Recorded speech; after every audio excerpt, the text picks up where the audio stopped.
Bonjour, bienvenue, j'espère que vous allez bien, j'espère que tout se passe bien pour vous. Merci d'être présent pour cet épisode 39 du Bootcast.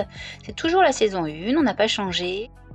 Aujourd'hui, nous allons partager l'écrit numéro 41 de Nichiren Daishonin intitulé Lettre à Jijobo. En voici les points de repère. Envoyé depuis Ishinosawa sur l'île de Sado lors du 5e mois de 1273, cette lettre s'adresse à Jijobo, qui avait été un des moines principaux de Nichiren au Seishoji, dans la province d'Awa.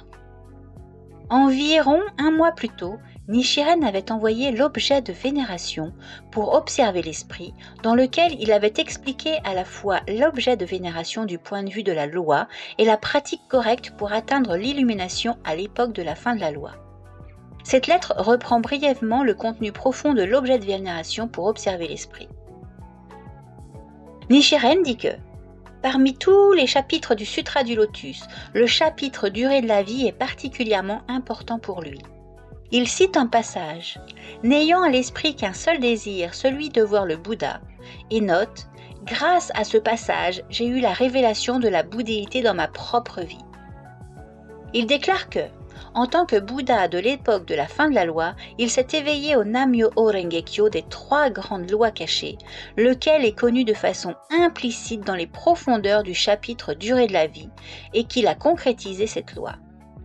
C'est là l'une des toutes premières références dans les écrits de Nichiren aux 3 grandes lois cachées, l'objet de vénération, donc le Gonzon, l'invocation, Nam-myoho Renge-kyo, et le lieu de vénération, le lieu de culte, là où nous pratiquons. Voici donc le contenu de l'écrit numéro 41 de Nichiren Daishonin intitulé Lettre à Jijobo. J'ai attentivement examiné votre question concernant les enseignements bouddhiques. Le bienfait du Sutra du Lotus est un élan de vie qui ne peut être compris que par des Bouddhas.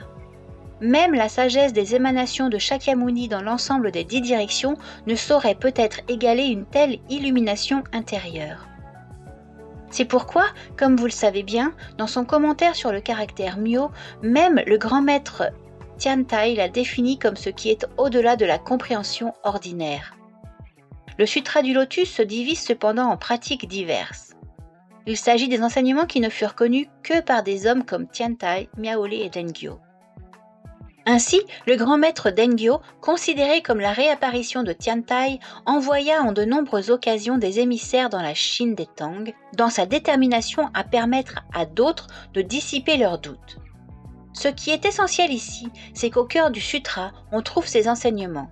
L'inclusion mutuelle des 10 états, les 100 états et les 1000 facteurs, et les 3000 mondes en un instant de vie. Tous ces enseignements sont présentés dans l'œuvre intitulée « La grande concentration et pénétration ». Vient ensuite l'enseignement du chapitre « Durée de la vie » sur lequel moi, Nichiren, je m'appuie personnellement. Même si Tiantai et Dengyo ont également compris sa signification générale, ils ne l'ont jamais formulée ni proclamée. Cela est vrai aussi de Nagarjuna et de Vasubandhu. Il est dit dans la partie en vert de ce chapitre « N'ayant à l'esprit qu'un seul désir, celui de voir le Bouddha, sans hésitation aucune, même au péril de leur vie. Grâce à ce passage, j'ai eu la révélation de la bouddhéité dans ma propre vie. » C'est en effet cet extrait de sutra qui m'a permis de concrétiser les 3 grandes lois cachées, soit la réalité des 3000 mondes en un instant de vie, contenue dans le chapitre Durée de la vie. Mais gardez cela secret, gardez-le bien secret. Le grand maître du mont Hiei, Dengyo, se rendit en Chine où lui fut enseigné le sens de ce passage. Seul, dans l'expression « n'ayant à l'esprit qu'un seul désir », désigne la voie pure et unique, et esprit correspond à tous les phénomènes. Le grand maître Tiantai a donc expliqué que le caractère chinois esprit était composé de 4 coups de pinceau représentant la lune et les 3 étoiles, ce qui implique que l'esprit de l'effet, la bouddhéité, est pur et immaculé. Moi, Nichiren, je dis que seul correspond à Myo ou merveilleux, esprit à eau ou loi, désir à reine ou lotus, voir à Ge ou fleur et Bouddha à Kyo ou sutra. Les pratiquants devraient propager ces 5 caractères sans hésitation aucune, même au péril de leur vie. N'ayant à l'esprit qu'un seul désir, celui de voir le Bouddha, peut se lire ainsi. N'ayant à l'esprit que le désir d'observer le Bouddha, de concentrer son esprit pour voir le Bouddha et, en regardant son propre esprit, de percevoir qu'il s'agit du Bouddha. Pour avoir atteint le fruit de la bouddhéité, les 3 corps originellement inhérents, je devance peut-être même Tiantai et Dengyo et surpasse aussi Nagarjuna et Mahakashyapa.